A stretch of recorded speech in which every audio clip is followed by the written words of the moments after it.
नमस्कार, स्वागत है नारद मुनि लाइव में और मैं हूं आपके साथ जुबैर कुरैशी। नारद मुनि के special segment face to face में आज आपकी मुलाकात कराने जा रहे हैं एक ऐसे राइटर जो अब तक 7 किताबें लिख चुके हैं, यानी कि 4 उपन्यास लिखे हैं, कुछ लघु कथाएँ लिखी हैं और कुछ कहानियाँ लिखी हैं। तो आज जो उन्होंने लिखी है इनकी 7वीं किताबें मैं आपको बता दूँ कि उनकी नई बुक लिखी है जिसका नाम है लड़कियाँ होंगी। इसी को लेकर आज हम उनसे चर्चा करेंगे और जानेंगे कि ये लड़कियाँ होंगी जो आपने किताब लिखी है, बुक लिखी है, इसके पीछे का मकसद क्या था और इसमें क्या है जो लड़कियां होंगी। बहुत स्वागत है लोकेश जी आपका हमारे कार्यक्रम में। तो लोकेश गुनियानी जी का स्वागत कीजिए।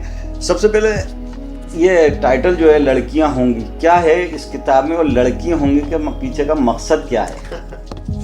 देखिए, जब टाइटल की बात होती है तो लगता है कि भाई ये टाइटल क्यों आया गया, कुछ भी हो सकता था। तो मैं कम शब्दों में समझाऊं तो इसमें 13 कहानियां हैं और चौथे नंबर पे जो कहानी है उसका टाइटल है लड़कियां होंगी। तो किताब का शीर्षक उस चौथी कहानी से लिया गया है। तो जो वो कहानी है वो किस बारे में है वो तो एक अलग कहानी बन जाएगी अपने आप में, लेकिन जैसा आपका सवाल था कि लड़कियां होंगी कहाँ से लिया गया, तो लड़कियां होंगी टाइटल इसी की एक कहानी में से चुना गया। नहीं, बिल्कुल लड़कियां होंगी, इसमें तो आपने बताया कहानी है, लेकिन लड़कियां होंगी से क्या मकसद है और क्या इसके पीछे का मोटो क्या है, इस कहानी में क्या मोटो है? जी, तो वैसे तो मैं यही कहता कि अगर आप पढ़ते तो अच्छा रहता, लेकिन बिल्कुल पढ़ूंगा क्योंकि पढ़ना तो जरूरी है। लेकिन आपने अब सस्पेंस की बात कर दी है तो मुझे सस्पेंस तो खोलना ही पड़ेगा। तो ये जो लड़कियां होंगी जो टाइटल स्टोरी है वो एक युवा लड़के की कहानी है जो एक कमरे में बंद है और उसकी इमेजिनेशन है कि इस दीवार के पीछे, जिस कमरे में वो रहता है, उसकी एक पर्टिकुलर दीवार के पीछे कुछ लड़कियां रहती हैं जिसकी उसे आवाज़ें आती हैं, कोई गाने की, कभी हंसी की, कभी उनकी इत्र की खुशबू आती है। वो लड़का मतलब दीवार से इश्क में नीम हकीम हद तक पागल है। तो ये उसकी कहानी है। मतलब इसको मान लिया जाएगा ये रोमांटिक कहानी है, रोमांच है। हाँ बिल्कुल, जो लड़कियां होंगी वो तो रोमांटिक कहानी है ही है, और भी इसके अलावा 2-3 कहानियां और हैं जो रोमांस से ओतप्रोत हैं, लेकिन 13 कहानियां हैं तो 13 अलग रंग है। छोटे छोटी कहानियां हैं जिसको लघु कथाएं कहते हैं हम लोग। तो 13 कहानियों में 13 अलग अलग रंग और इतर, एक दूसरे से इतर कहानियां हैं, तो रंगो बू सबकी अलग है। मतलब ये माना जाए कि एक छोटी सी किताब में आपने 13 अलग अलग कहानियों को समेटा है और उसमें अलग अलग जो कहानी होंगी अलग अलग तरह के टेस्ट लोगों को पढ़ने को मिलेंगे। बिल्कुल। कैसे विचार आया, किस तरह से ये ख्याल आया कि इस तरह की कहानी लिखी जाए? कहाँ से इंस्पिरेशन मिला आपको, कहाँ से मोटिवेशन मिला? देखिए, अब चूंकि आपने शुरू में ही बता दिया कि ये 7वीं किताब है, तो एक समय के बाद ना मोटिवेशन या इंस्पिरेशन नहीं, हमें रेफरेंस मिलते हैं। नहीं, ये जो लड़के हैं होंगी 13 कहानी, इस किताब की पर्टिकुलर बात करें, बाकी अपन पीछे आएंगे बाद में, लेकिन फिलहाल अभी ये जो कर रहे हैं इसमें जो 13 कहानियों का आपने समायोजन किया है, इसमें ये था कि ये मैं कहूँगा कि 3-4 साल के वक्फे में जो मैं लिखता चला गया, ऐसा तो नहीं है कि आप कभी भी मूड बनाएंगे और आप उपन्यास लिखने बैठ जाएंगे। उसका एक अलग डिसिप्लिन है, उसका एक अलग मैं कहूँगा एक टाइम फ्रेम होता है, एक नियमित दिनचर्या मांगता है वो। लेकिन कहानियाँ लिखने का ऐसा कोई माकूल वक्त नहीं है। आपको जब लगेगा आपके दिमाग में कुछ आ गया है, आप उस वक्त वो शुरू कर सकते हैं, और अगर आपकी किस्मत अच्छी रही तो एक सिटिंग में भी ख़त्म कर सकते हैं। तो ऐसे मैं कहूँगा कि 3-4 साल में करीब 12-13 कहानियाँ मेरे पास इकट्ठा हो गई।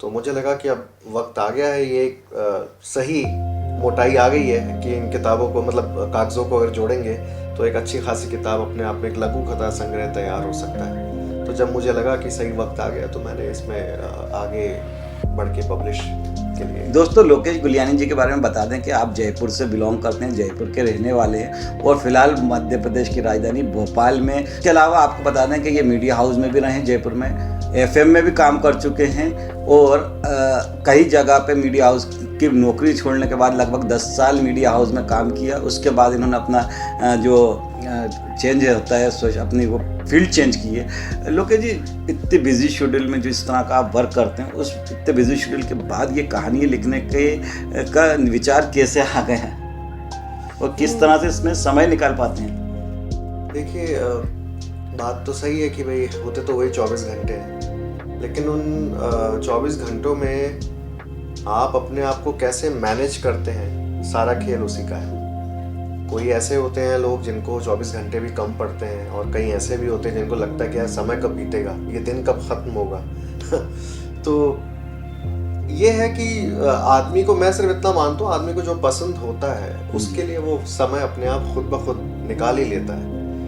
एक आधा दिन ऐसा हो सकता है, एक आधा महीना, एक आधा हफ्ता ऐसा हो सकता है कि वो अपनी पसंद की चीज़ों की तरफ ना जाए, लेकिन लंबे समय तक ऐसा नहीं होता। आदमी को जो पसंद है वो अपने आप खुद ब खुद उस तरफ खींचता चला आता है। ये शौक है या पैशन है? पैशन है, ऑफ कोर्स, शौक ही है। मतलब मैं इसको मतलब रोजी रोटी का जरिया तो नहीं मैं मानता, मेरे लिए कम से कम। तो नौकरी अपनी अलग है और ये एक लाइन अलग है। कभी ऐसा विचार आया कि इसको, शौक को, जो आपका पैशन है, उसको रोजी रोटी का जरिया भी बनाया जाए, फिल्मों में कहानी लिखने का? आजकल तो काफ़ी बिग फील्ड हो गई है, आजकल OTT प्लेटफॉर्म आ गए हैं, सीरियल्स हैं, फिल्में हैं। तो कभी ऐसा विचार आया कि उस तरफ मूव करने का, कि इस जो शौक को एक रोजी रोटी का भी जरिए बनाया जा सकता है? मैं ये कहूँगा कि अगर वो चीज़ अपने आप हो जाए तो मेरे लिए मतलब सोने पे सुहागा वाली बात है। लेकिन अपने आप, मतलब मैं अपनी तरफ से उस पर एफर्ट मैंने अपनी तरफ से नहीं लगाए। कभी कहानियाँ लोगों को पसंद आती है तो वहाँ से वो उठ के अपने आप एक सही मकाम पे चली जाए, किसी की मैं कहूँगा नज़र पड़ जाए, प्रोड्यूसर की, डायरेक्टर की, वो एक अलग बात है। लेकिन मैंने अभी तक किसी को आगे बढ़ के तो अप्रोच नहीं किया। ये जो आपने कहा लिखी है बुक, लड़कियां होंगी, दोस्तों ये लड़कियां होंगी, 13 कहानियों का इसमें संयोजन है। तो ये आपकी 7वीं बुक है। इससे पहले आपने 4 उपन्यास लिखे हैं और कुछ लघु कथाएँ भी लिखी हैं। तो थोड़ा सा उन जो 4 उपन्यास हैं उनके बारे में भी हमारे दर्शकों को बताइएगा। ये जैसा जुबैर साहब ने कहा कि ये 7वीं किताब है, 7वीं किताब है, लेकिन ये जो सिलसिला शुरू हुआ था ये 2015 से शुरू हुआ था। मेरा पहला उपन्यास जे नाम से आया था और ये एक पैरानॉर्मल थ्रिलर था। मैं मतलब छोटा सा इसमें एक एनेक्डोट भी है साथ में जुड़ा हुआ कि मैं लिखना तो कॉमेडी चाहता था लेकिन वो कहते हैं कि कहानी स्वयं को खुद लिखवाती है। आप सोच के कहानी नहीं लिख सकते कि मैं ये लिखना चाहता हूँ।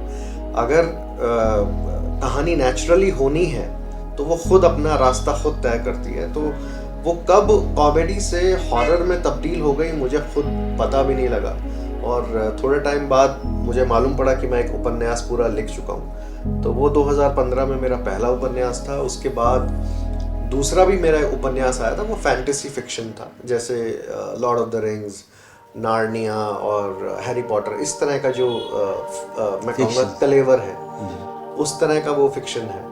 और वो बहुत मैच्योर फिक्शन है। वो ऐसा नहीं है कि उसको सिर्फ बच्चे ही पढ़ेंगे या बड़े ही पढ़ सकते हैं, कोई भी पढ़ सकता है। तो वो एक बोध नाम से वो मेरी दूसरी किताब थी। उसके बाद एक कविताओं का संग्रह आया था, फिर एक लघु कथा संग्रह आया। तो इस तरह से अगर मैं अपनी पूरी यात्रा को समेटूं तो मैं कहूँगा कि मेरे 3 उपन्यास आए, 3 लघु कथाओं का संग्रह आया और एक कविता का संग्रह आया। तो टोटल 7 किताब इस तरह से होती है। अभी आपने जैसे बताया कि थ्रिलर लिखते हैं, कॉमेडी लिखने का शौक है, रोमांटिक कहानी लिखी, जो भी जिस तरह से देश में इस तरह का भी चल रहा है, कोई सोशल इशू चल रहा है, उन पर कभी विचार आया कि उन पर कभी लिखने को दर्शकों को, हमारे या पाठकों को पढ़ने को मिलेगा कि आपकी कलम से कि कुछ सोशल इशू पे कुछ गंभीर? देखिए ऐसा है, वो तो लगभग सभी लिख रहे हैं वो भी लिख रहे हैं जिनको नहीं लिखना चाहिए। इस पे ये है कि मेरा ये पता नहीं, मैं इसको मेरे लिए मैं सिर्फ अपने हिसाब से बात कर रहा हूँ। मुझे ऐसा लगता है कि मैं उस मकाम को पीछे छोड़ आया जिसमें तुरंत लिखना होता है। अभी कुछ हुआ और आपने अभी के अभी लिख दिया, उससे मैं कहूँगा अफेक्ट हो गए। मैं उस चीज़ को थोड़ा सा पीछे छोड़ आया हूँ। अब मुझे ऐसा लगता है कि तब लिखना चाहिए जब वो आपको चीज़ रातों को सोने भी नहीं दे रही, और ऐसा कई रातों तक हो रहा है। तब डेफिनेटली आपके अंदर के राइटर की, आपके सोल की डिमांड है कि आप कुछ ऐसा लिखें जिसके बारे में मतलब आपको तकलीफ हो रही है। तो वो जो मोमेंट्री राइटिंग होती है ना, उसको मैं शायद कहीं पीछे छोड़ आया हूँ। तो मैं अब इन चीज़ों से बहुत जल्दी इफेक्ट नहीं होता कि तुरंत ही लिखना है। कोई सोशल कॉजेज डेफिनेटली बहुत सारे ऐसे हैं जो मुझे भी परेशान करते हैं, तो उनके लिए कभी छोटा मोटा कुछ 2 लाइन 4 लाइन अपने तरीके से, फेसबुक और इंस्टाग्राम वो सब तो सभी करते हैं, वो मैं भी करता हूँ, ट्विटर वगैरह, लेकिन बाकायदा मैं किताब लिखने बैठ जाऊँ, ऐसा उस मकाम से मैं थोड़ा सा आगे आ गया। जिस तरह का सिनेरियो चल रहा है, जिस तरह की चीज़ें चल रही हैं, लोग OTT की तरफ, विजुअलिटी की तरफ आगे बढ़ रहा है, और जिस तरह से अखबार में हो तो उनके पाठक कम हो रहे हैं, बुक्स पढ़ने वाले कम। लोकेश जी, जिस तरह का अभी सिनेरियो चल रहा है, लोग पाठकों की संख्या, पढ़ने वालों की संख्या लगातार कम होती जा रही है, चाहे हम अखबार की बात करें, चाहे उपन्यास की बात करें, चाहे बुक्स की भी बात करें। उस हिसाब से जैसा एक दौर था, एक समय तक है, पाठक जो थे या लोग पढ़ने पे ज़्यादा यकीन करते थे, बिलीव करते थे, लेकिन अब जो दर्शक हैं या पाठक हैं वो मूव हो रहे हैं और विजुअलिटी की तरफ, OTT की तरफ, तो इतना पाठकों का इतना तादाद नहीं है। ऐसे में आप अपनी जो बात है, अपनी जो किताब है, पाठकों तक कैसे पहुँचाएंगे? देखिए, ये सवाल जो है वो एक कॉम्प्रहेंसिव, मैं कहूँगा, इसमें अप्रोच भी चाहिए, और ये जो सवाल है वो सबका सवाल है, मेरे अकेले का सवाल नहीं है। हाँ, ये ज़रूर हुआ है कि जैसे पाठकों का विचार बदला है, जैसे उनकी पसंद बदली है, वैसे किताबों की दुनिया भी बदली है। अब जो किताबें आती हैं वो सिर्फ प्रिंट फॉर्म में आ रही हैं, ऐसा नहीं है, ई-बुक्स आ गई हैं जो लोग किंडल वगैरह पे पढ़ लेते हैं, और जिनके पास और भी समय की कमी है, जो ट्रैवलिंग करते हैं लेकिन फिर भी उनको किताबों से जुड़े रहना पसंद है, और जो हाथ में किताब नहीं रखना चाहते, उनके लिए ऑडियो बुक्स भी हैं। तो मैं कहूँगा कि जैसे स्वरूप लोगों का बदला, जैसे उनकी दिनचर्या बदली, उनकी जीवन शैली बदली, वैसे ही ये जो विधा है, ये जो कला है, इनके भी स्वरूप बदलते चले जा रहे हैं। Adaptability is the key basically. तो ऐसी कोई परिवर्तन आने की संभावना है कि एक बार फिर से दर्शक जो पढ़ने लिखने की तरफ, पाठन की तरफ मूव करें, और बुक कुछ इस तरह का कुछ उम्मीद करते हैं कि ऐसी बुक्सें आनी चाहिए, ऐसी किताबें आनी चाहिए, जैसे एक दौर था चेतन भगत का, लोग पढ़ते थे, और ऐसे कई प्रेमचंद जी को पढ़ते थे, कई ऐसे राइटर्स हैं कि उनको लोग परचेस करके पढ़ते थे। आजकल फ्री में भी लोग देते तो नहीं पढ़ते। हाँ, उसके लिए जो मैं कहूँगा, जो हमारा सामाजिक ताना बाना है वो बहुत हद तक जिम्मेवार है। आज आप देखें तो घरों में, जिन घरों में लोग ढंग से अंग्रेज़ी ना पढ़ते ना जानते हैं, वहाँ पे भी सिर्फ दिखाने भर को अंग्रेज़ी अखबार आने लग गए। मेरी समझ के बाहर है, ऐसा क्यों? और अगर आप घर में ही अपनी भाषा को, अपने पढ़ने पढ़ाने को, उस परिवेश को घर से ही बाहर कर देंगे, तो डेफिनेटली जो हमारी युवा पीढ़ी है, जो बच्चे हैं, जो यंग लोग हैं, वो इस तरफ झुकेंगे ही नहीं। उनका अटेंशन स्पैन ही नहीं है। वो इतने ज़्यादा रील्स की दुनिया में मशगूल हो गए हैं कि 15-20 मिनट से ज़्यादा कोई एक चीज़ ढंग से बैठ के देखना, सुनना, वो कंसंट्रेशन बचा नहीं है। 2015 से आपकी लेखन की जर्नी की शुरुआत हुई, यात्रा की शुरुआत हुई। कहा जाता है कि कुछ ना कुछ किसी न किसी में जेनेटिक होता है। तो अगर हम बात करें तो जब आपने लेखन की शुरुआत की, बुक लिखने की शुरुआत की, उपन्यास लिखने की शुरुआत की, परिवार में भी कोई ऐसा था लिखने के लिए, या परिवार ये आपका अपने आप ऑटोमेटिकली ये आपका जो शौक़ है, ये जो आपका पैशन जनरेट हुआ? देखिए, जहाँ तक जीन्स की बात है तो डेफिनेटली मेरी मदर जो है वो हिंदी साहित्य से MA रही हैं, और उनका लिखने पढ़ने का बहुत तीव्र रहा है शौक़। फिर मेरा जो काम था, मेरा जो शुरुआती करियर रहा, वो मीडिया से जुड़ा रहा, तो मीडिया से जुड़ा रहा और एंटरटेनमेंट साइड से जुड़ा रहा। तो स्क्रिप्टिंग एक उसका बहुत ज़रूरी पार्ट होता था, और मैं प्रोग्रामिंग टीम का हिस्सा रहा शुरू से, और लगभग 10 साल मैंने मीडिया में काटे। तो उसमें होता ये था कि हर स्क्रिप्ट, चूँकि मैं प्रोग्रामर था, प्रोड्यूसर था अपने प्रोग्राम्स का, तो हर स्क्रिप्ट मेरी आंखों के सामने से गुजरती थी। और शुरुआती दौर में मैं कहूँगा कि कुछ ऐसे नौसिखिया लोग भी हमारे साथ जुड़ गए थे जिनको स्क्रिप्ट लिखने का बहुत हद तक शगल नहीं था, उनको आइडिया नहीं होता था, और वो टीवी के लिए कई बार पहली बार लिख रहे होते थे। तो हर स्क्रिप्ट जब नज़र के सामने गुजरती थी तो उसको एज एन एडिटर मैं उसको देखा करता था, उसकी लाइंस ठीक किया करता था, कभी कभी रीराइट किया करता था। तो मुझे पता ही नहीं चला कि मेरे अंदर कभी कोई राइटर बैठा भी हुआ है। मतलब राइटिंग पढ़ने का शौक था, लेकिन राइटिंग मैं करूँगा ये मैंने सोचा नहीं था। फिर जब मैं रेडियो में आया टीवी से निकल के, 7 साल मैंने रेडियो में गुजारे टीवी के बाद, तो वहाँ पर पता नहीं, मैं कहूँगा कि मेरे सीनियर्स की मेरे पे नज़र पड़ गई, उनकी ये मैं कहूँगा दया थी या उनका एक बड़प्पन था कि उनको लगा कि ये लड़का प्रोग्रामिंग के अलावा शो भी कर सकता है। तो उन्होंने मुझे रात का शो दिया, जैसे लव गुरु टाइप्स कुछ। तो वो मैंने करीब जिस भी रेडियो स्टेशन में रहा सबके लिए मैंने किया। तो लव प्रॉब्लम, शेर व शायरी, एक स्वीट स्लैप, जैसे कभी कोई किसी बात पे, जैसे आप सामाजिक बुराइयों की बात कर रहे थे, तो मेरा अपना तरीका था स्वीट स्लैप मारने का, क्योंकि मुझे मालूम था सीधी सीधी बात से और प्रवचन से कोई नहीं सुधरने वाला। तो वो जो अंदाज था वो लोगों को काफ़ी पसंद आया। मैंने कई साल आरजे सनम के नाम से मैंने बहुत साल मैंने रात के शो किए और वो काफ़ी पॉपुलर भी रहे जहाँ जहाँ भी किए। तो वो एक मैं कहूँगा कि इस तरह से राइटिंग अपने अंदर, और चूंकि मैं अपना शो कर रहा था तो मुझे रोज़ ही लिखना पड़ता था, और आप रोज़ लिखेंगे तो वो एक आदत बन जाती है। लेकिन वो स्क्रिप्ट राइटिंग तक सीमित था, लेकिन उसी ने मैं कहूँगा कि कहीं ना कहीं से रास्ता बनाया कि भाई आगे अगर मैं प्रोफेशनल राइटिंग करी तो उसमें उसका बहुत बड़ा हाथ है, उस राइटिंग का या फिर उस दौर का या उन नौकरियों का। ये मेरा कहना है। लड़कियां होंगी, इसके बाद नेक्स्ट क्या?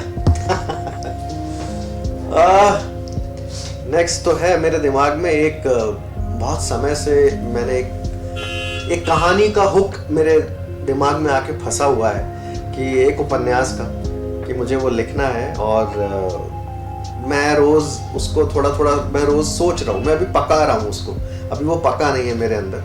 तो जिस दिन वो पक जाएगा उस दिन वो कागज़ पे उतरना शुरू हो जाएगा। और ये एक समय भी होता है मेरे साथ, ये एक शॉर्टकमिंग है मेरी, कह लीजिए कि मैं जब तक एक प्रोजेक्ट एंड टू एंड ख़त्म नहीं हो जाता किताब का, मैं दूसरा प्रोजेक्ट हाथ में लेता नहीं। तो ये जस्ट अभी ख़त्म हुआ है, तो अब मैं उस बारे में सोचना मैंने शुरू कर दिया कि अब मुझे 8वीं किताब लिखनी है, और वो 8वां उपन्यास होगा जहाँ तक मैं समझता हूँ। क्योंकि मेरा अभी तक ये एक पैटर्न भी बन गया है कि एक लघु कथा और फिर एक उपन्यास, फिर लघु कथा, फिर एक उपन्यास। तो बिल्कुल आपकी 8वीं किताब जल्दी से आए और जल्दी से पकाना शुरू कर दें आप। नई कहानियाँ, जो भी उपन्यास हो, जो भी उपन्यास आएगा, उम्मीद है वो थ्रिलर ही आएगा और कॉमेडी आएगा, जैसा कि आपने बताया था। दोस्तों, ये थे हमारे साथ लोकेश गुलियानी जी, जिनकी ये किताब है लड़कियां होंगी। आप भी ज़रूर देखिए और पढ़िए। क्या ये किताब उस पर सोशल मीडिया पे अवेलेबल है या किस तरह से लोगों तक पहुंच सकती है, दर्शकों तक? ये एक बहुत ज़रूरी सवाल है। तो किताब जो है वो अभी हाल ही में श्रीजा पब्लिकेशंस के थ्रू आई है। श्रीजा पब्लिकेशंस जो है वो दिल्ली बेस्ड पब्लिशर्स हैं और अच्छा काम कर रहे हैं। नए अभी मतलब साल भर करीब उनको हो गया, साल भर से कुछ ज़्यादा, और अभी उनकी कुछ किताबें ऑलरेडी आ चुकी हैं। तो ये किताब फ़िलहाल अमेज़ॉन, फ्लिपकार्ट पर अवेलेबल है। उनकी वेबसाइट, श्रीजा पब्लिशर्स की वेबसाइट पर भी अवेलेबल है। और मेरा नाम टाइप करके या लड़कियां होंगी टाइप करके इस किताब तक आसानी से पहुंचा जा सकता है। तो दोस्तों, ज़रूर जल्दी से ऑनलाइन इस किताब को बुक कीजिए। अमेज़ॉन, फ्लिपकार्ट पे ये अवेलेबल है। लोकेश गुलियानी जी के नाम से सर्च कर सकते हैं या लड़कियां होंगी इस नाम से भी आप सर्च करते हैं। इसमें बहुत अच्छी कहानी है। एक जो लड़कियां, इसमें लगभग 13 कहानियों का समायोजन किया गया है, जो रोमांटिक भी है, कॉमेडी भी है, जैसा लोकेश जी ने बताया। तो आप ज़रूर देखिए और पढ़कर अपना रिव्यू दीजिए। और हमारा ये इंटरव्यू आपको कैसा लगा, इस बारे में भी अपनी राय हमें कमेंट करके ज़रूर बताइए। आप हमारे साथ जुड़े लोकेश जी, आपको बहुत बहुत शुक्रिया, बहुत बहुत धन्यवाद। नमस्कार, जय हिंद।